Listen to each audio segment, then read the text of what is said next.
Iran पर Israel का ताबड़तोड़ प्रहार जारी। 60 फाइटर जेट से ईरान के कई ठिकानों पर attack. 60 fighter jet, 60 fighter jet से ईरान के कई ठिकानों पर अटैक। हमले में बैलिस्टिक मिसाइलों का भी इस्तेमाल।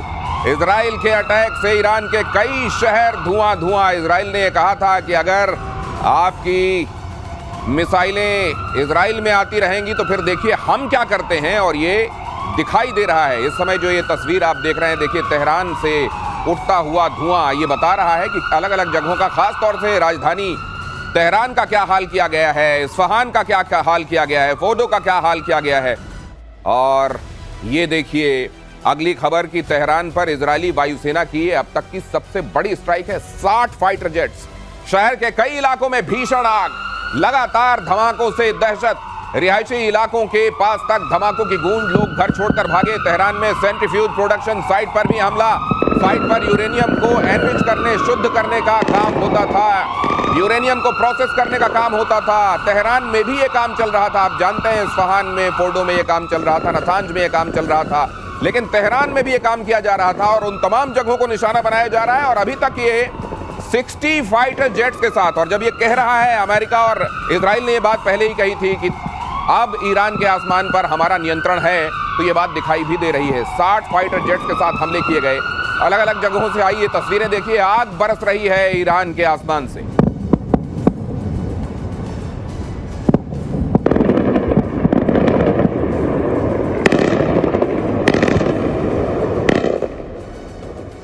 और अगली खबर, इजरायली एयरफोर्स के अटैक से ईरान का के इस्फहान में जबरदस्त धमाका। आईडीएफ के सटीक हमलों से पूरा शहर दहला।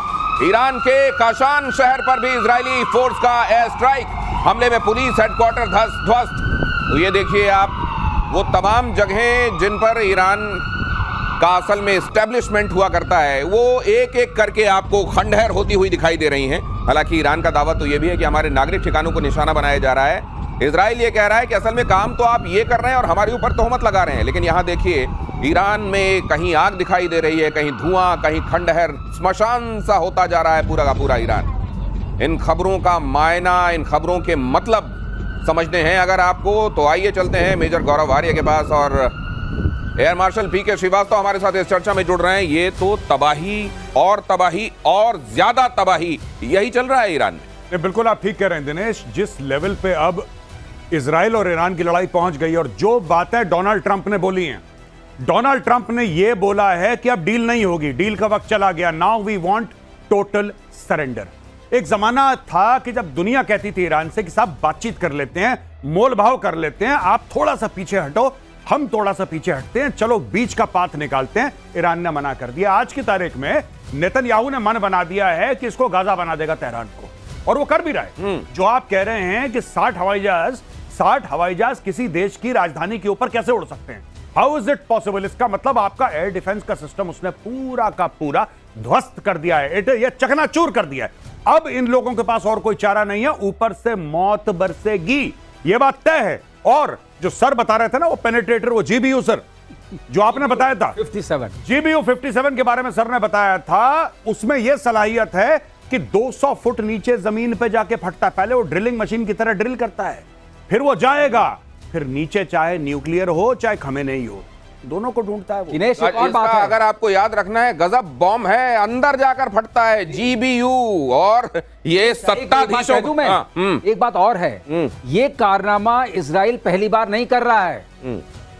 इसने ऑप ओपरा के नाम से बगदाद में 1981 में ऐसे ही F-16 जाके मारा था, उनका जो न्यूक्लियर प्लांट था। उसके बाद 2006 या 7 में सर ये सीरिया में मारा था। सर इतिहास आपसे जानेंगे, आज तो ये वर्तमान में बता दीजिए कि इनका बाबर 373 और S-300 कहीं कुछ तो करते दिखाई देना चाहिए।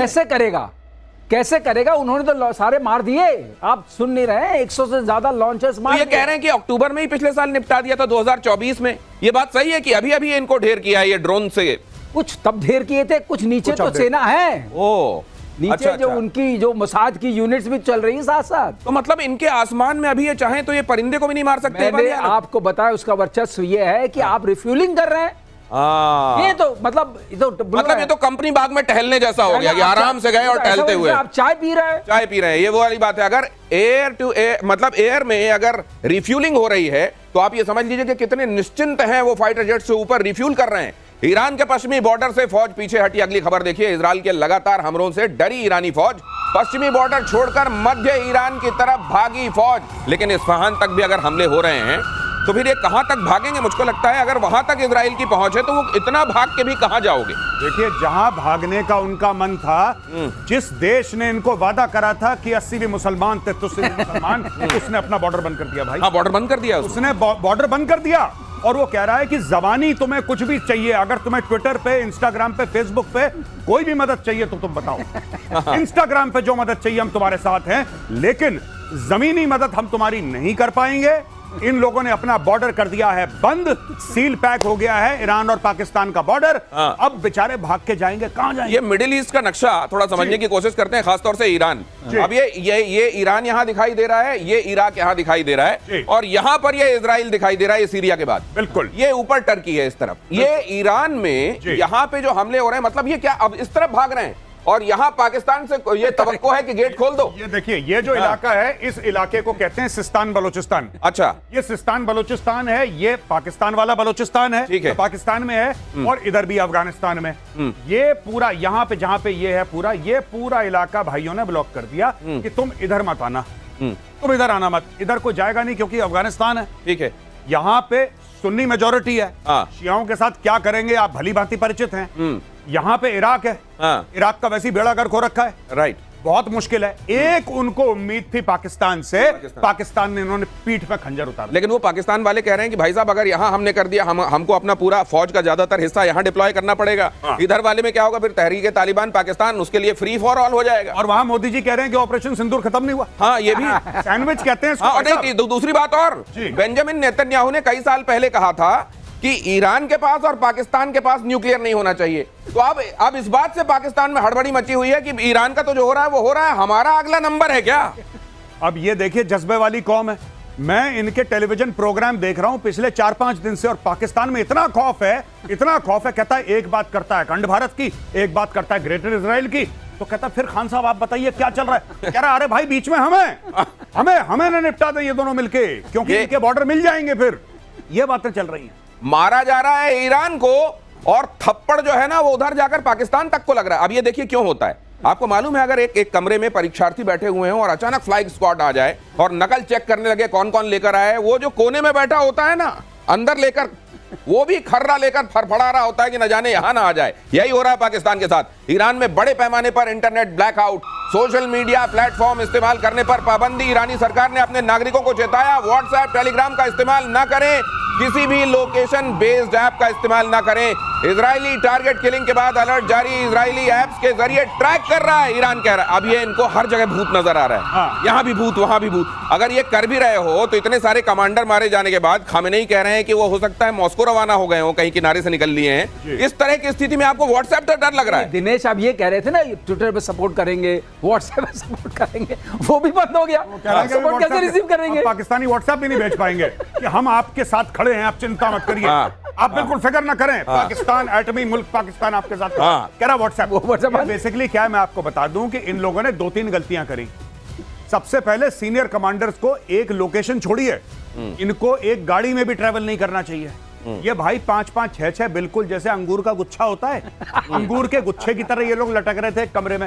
अब अंगूर का गुच्छा आप दिनेश भाई देखोगे आपके मुंह में पानी आएगा। बिल्कुल, इजराइल के मुंह में पानी आ गया। इजराइल ने वहीं पे बम मारा जहां पे अंगूर का गुच्छा था। एक साथ 5-5, 6-6 निपटे इनके। तो ये चीज हो गई। अब इनको डर लग रहा है कि व्हाट्सएप टेलीग्राम, अरे भाई चिड़िया चुग गई खेत, तुम्हारा जो खेल होना था वो खेल हो चुका है। अब व्हाट्सएप, अब एक बात बताइए, कोई बेचारा सब्जी बेचने वाला तेहरान में वो व्हाट्सएप चलाएगा, इजराइल उसकी लोकेशन जान के क्या करेगा? ये तो आपके जो सरकार वाले, और ये खुद ट्वीट कर रहा है खामेनेई। मैंने अपनी ट्वीट में मैंने उसको बोला था कि सर ऐसा है कि आप कोई भी इलेक्ट्रॉनिक डिवाइस ऐसी अपने साथ लेकर मत चलना, और अगर किसी ने आपको कोई मोबाइल फोन गिफ्ट करा है ना कुछ दिन पहले, तो आप सबसे पहले उसको ठिकाने लगाओ, क्योंकि यहूदी ढूंढ रहे हैं आपको। ये Jews are looking for you। घड़ी घड़ी मोरा दिल धड़के, हाय धड़के क्यों धड़के, घड़ी गिफ्ट की गई थी मुनीर की तरफ से। कहीं घड़ी, फोन, ये सब गिफ्ट में लेकर आप इसलिए तो शिकार नहीं बन रहे हैं। ट्रम्प का दावा, खामेनेई कहां, अमेरिका को पता है फिलहाल खामेनेई को नहीं मारेंगे। We know but for the time being will not kill, ये कहा है ट्रंप ने। ईरान बगैर शर्त सरेंडर करे, हमारा धैर्य चुक गया तो फिर और ज्यादा खतरा हो जाएगा। अच्छा, ये ट्रंप जो है, पर एक बात तो मुझको लगता है इजराइल ने इनको बयान देने के लिए रखा है क्या? नहीं, एक तो बयान देने का, ट्रंप ने बोला हम तुम्हें नहीं मारेंगे, फिलहाल के लिए नहीं मारेंगे। हाँ, फिर कल पता लगेगा कि हो गया, फिर वो वही बात करेगा जो हम कल कह रहे थे कि मैं मजाक कर रहा था। हाँ, मजाक। ठीक है, ये ट्रंप वैसे ही है, ये पलट जाएगा अपने बयान से। आज कह रहा है कि नहीं मारेंगे, नहीं मारेंगे, नहीं मारेंगे, और चुपचाप इजराइल को बोल रहा है कि अच्छा ये बड़ी मजे की बात आप कह रहे हैं। एक बात मैं जोड़ दूं, एक बात, ये पाकिस्तान में भी यही बात हो रही है कि भाई ईरान से तो ओमान में बात चल रही थी, अमेरिका की ओमान में बात चल रही थी, अगले दिन मार दिया। तो इधर का नाम नहीं ले रहे लेकिन यहाँ मार दे। अब ये बिल्कुल बात सही कह रहे हैं कि ट्रंप कह रहे हैं कि तुम सुरक्षित हो, इसका मतलब खामनेई को और चिंता कर लेनी चाहिए। मैं क्या हेलमेट सही है, बैठ जाओ। हाँ, तो यही डरने की पूरी बात है, वो कह रहा है कि पूरी बात है, क्योंकि ये जो ट्रंप है ये बोलता कुछ है, कहता कुछ है, सोचता कुछ है, और तीनों चीजों में कोई रिलेशन नहीं है इसके। इसकी जबान, इसका दिमाग, इसका दिल, इन तीनों का तार नहीं है, बीच में कटे हुए हैं तार इसके। ये दिल में कुछ महसूस करता है, दिमाग से कुछ सोचता है, बोलता कुछ है, सुनता कुछ है। इसने बोल दिया, ये कह रहा है कि भाई साहब आप चिंता मत करो। इसके पसीने निकल गए होंगे, खमेनेई के अभी ये भाई के पसीने निकल गए होंगे कि अब तो ट्रंप ने बोल दिया चिंता मत करो, अब चिंता का विषय है भाई, अब चिंता का विषय है। अगली खबर देखिए, ईरान के सुप्रीम लीडर खमेनेई की अमेरिका को धमकी। अमेरिका ने हमला किया तो गंभीर अंजाम भुगतने होंगे, हम किसी भी सूरत में सरेंडर नहीं करेंगे। खमेनेई ने कहा सैन्य हस्तक्षेप अमेरिका के लिए विनाशकारी होगा, खमेनेई ने कहा। अगली खबर भी देख लीजिए, ईरान के सुप्रीम लीडर को लेकर बड़ा दावा। खामेनेई ईरान छोड़कर मॉस्को निकल लिए। सोशल मीडिया पर किया जा रहा है ये बड़ा दावा, और उसके सबूत के तौर पर एक तस्वीर भी रखी जा रही है जो मैं आपके सामने रखूंगा। लेकिन क्या खामेनेई के लिए ईरान में बंकर खत्म हो गए हैं? ये तस्वीर रखी गई है, देखिए। ये पीके श्रीवास्तव सर, आप इसको समझाइए जरा। UAE 129, ये कहा जा रहा है कि भाई साहब ये ईरान में, बाकी देखिए पूरा एयर स्पेस कहीं कुछ नहीं दिख रहा है, ये निकल प्लेन जा रहा है, ये निकल लिया मॉस्को की तरफ से, ये निकल लिया। हाँ, तो ये निकल लिया इसलिए क्योंकि वो खमेनेई चले गए, उन्होंने समझ लिया कि ये जो ट्रंप है ये विश्वसनीय नहीं है, कह रहा कि आप सुरक्षित। ऐसे ही ट्रंप ने कहा कि हमको लोकेशन पता है लेकिन हम कुछ नहीं करेंगे, वैसे उन्होंने लोकेशन बदल दी। दिनेश ये पूछिए गया क्यों मॉस्को? क्योंकि अभी पुतिन ने इनको हैप्पी बर्थडे कहा है ट्रंप को। अच्छा, उसका ख्याल रखते हुए उसने कहा मॉस्को ये सुरक्षित जगह है। और बंकर की आप बात कर रहे हैं, किस बंकर में घुसेंगे जब बंकर 200 फीट नीचे, 300 फीट नीचे वाला बंकर सुरक्षित नहीं है? तो कौन सा बंकर सुरक्षित? तो फिर अगर बंकर सुरक्षित नहीं है, उधर मॉस्को जा रहे हैं और उधर ट्रंप कह के आए कि G8 से रशिया को नहीं निकालना चाहिए था, उधर पता चला पुतिन ने फोन करके बोला कि हाँ खामेनेई जी हमारे पास सुरक्षित हैं। ये इससे कौन? पूरी सुरक्षा है, पूरी सुरक्षा है, बिल्कुल। सुरक्षा में कोई कमी नहीं है। ये बिल्कुल संभव है। अब ये सिस्टम से बाहर है, अब ये सिस्टम से बाहर। अब आप ये देख लीजिए कि अगर इन्होंने बयान दिया हम सरेंडर नहीं करेंगे, उसके तुरंत बाद एक प्लेन टेक ऑफ करता है और मॉस्को की तरफ निकल लेते हैं, और वो कह रहे हैं कि अमेरिका को ये बहुत भारी पड़ेगा, और पता चल रहा है वो मॉस्को में पुतिन के बगल में बैठे। आप सोचिए वैसी स्थिति, कैसी स्थिति है ईरान के लिए, ईरान की आवाम के लिए। ईरान पर जंग में उतरने की तैयारी में ट्रंप। अगली खबर देखिए, अमेरिकी अफसरों का बड़ा दावा, न्यूक्लियर साइट्स पर अमेरिका हमला कर सकता है। फोर्डो साइट पर इजराइल के साथ मिलकर अटैक पर विचार चल रहा है। ट्रंप आज रात युद्ध में कूद सकते हैं, इजरायली मीडिया कह रही। किसी ने कहा मेजर साहब कि फोर्डो की स्पेलिंग बनती है FORDO, फोर्डो। अब ये फोड़ दो कह रहे हो, और फिर इजराइल की क्या गलती है? फिर इजराइल बोलेगा हमने तो वही सुना जो आपने बोला। ये B-52 इनके बॉम्बर्स हैं, डीगो गार्सिया में 6 के 6 पड़े हुए, 6 के 6, और उसमें वो GBU-57 उन्हीं में लोड रहता है। वो 2-4-1 में डाल के 6 के 6 उड़े। अच्छा, उनका जो रेडियस है पूरा फ्लाइंग का, यानी कि जितने वो जाके वापस आ सकते हैं, वो 11-12 हजार किलोमीटर अपना ट्रैवल कर सकते हैं विदाउट रिफ्यूलिंग। यानी कि यहां से अच्छा, दूसरी चीज वो स्टेल्थ है, दे आर स्टेल्थ। तो आप स्टेल्थ की वैसे जरूरत नहीं है इस वक्त, तेहरान का जो बेड़ा गर्क हो रखा है ईरान का, स्टेल्थ की कोई जरूरत नहीं है। आप एक बस को भेजेंगे, बस का भी नहीं उनको पता लग रहा, ये तो खैर स्टेल्थ है। तो वो जाएगा डीगो गार्सिया से, और जाएगा और वहां पे पूरे बम गिरा के वापस आ सकता है with in a matter of few hours. और दिनेश खास बात यह है कि अगर 200 फीट तक गया, एक के ऊपर दूसरा जा सकता है। हाँ, तो 200-400 हो गया फिर। तो 400। तो ये बचने वाली जगह नहीं है, इसमें कोई शक नहीं है कि ये पता चल गया है ये जहाज उसी लिए है। हर चीज का एक इंडिकेशन होता है ना। तो बंकर भी सुरक्षित नहीं है, और फोड़ दो हाई है। इसीलिए क्या खामेनेई साहब मॉस्को चले गए? अगर ये बात सच है तो हम इसकी जवाबदारी नहीं ले रहे हैं, ये दावा किया जा रहा है। इजराइल ने अमेरिका से मांगा बंकर बस्टर बम। ये लीजिए, कुछ दिनों में ये मांग और लेता है कि उनको पता चल जाए ये बंकर बस्टर बॉम्ब मांगा जो ऑलरेडी ईरान पहुंच के- चुका है। हाँ, जो पहले ही इनके पास हो सकता है कि अच्छा भाई फिर से दे दो, क्योंकि ये मांगना, ये खबर बनना, ये लोगों तक पहुंचना, इसका भी महत्व है। ईरान के परमाणु सेंटर को नेस्त नाबूद करने का प्लान GBU-57A/B, यही बता रहे थे। अभी देखिए, सबसे बड़ा नॉन एटॉमिक बॉम्ब पहले गड्ढा खोदता है और अंदर जाके फूटता है और 90-100 फीट गड्ढा खोद देता है एक बार में। क्या सरलीकरण है। हाँ, क्या सरलीकरण है। अमेरिका ने अभी तक इस बॉम्ब को इजराइल को देने को लेकर कोई फैसला नहीं किया। अगर यह बॉम्ब इजराइल के हाथ पड़ गया तो इससे ईरान में तबाही मच सकती है। ऐसी भी आशंका है कि अगर इजराइल ने इस बॉम्ब से परमाणु प्रतिष्ठानों को निशाना बना दिया तो ईरान में न्यूक्लियर रेडिएशन फैल जाएगा, तेरा तुझको अर्पण हो जाएगा, जो आम लोगों के लिए घातक हो सकता है। अब ये जो बना के बैठे हुए हैं अपने घर में, ये गए और एक आध फोड़ फाड़ दिया इन्होंने और रेडिएशन लीक हो गया, तो फिर ईरान तो पीढ़ियों तक रहने लायक नहीं रहेगा।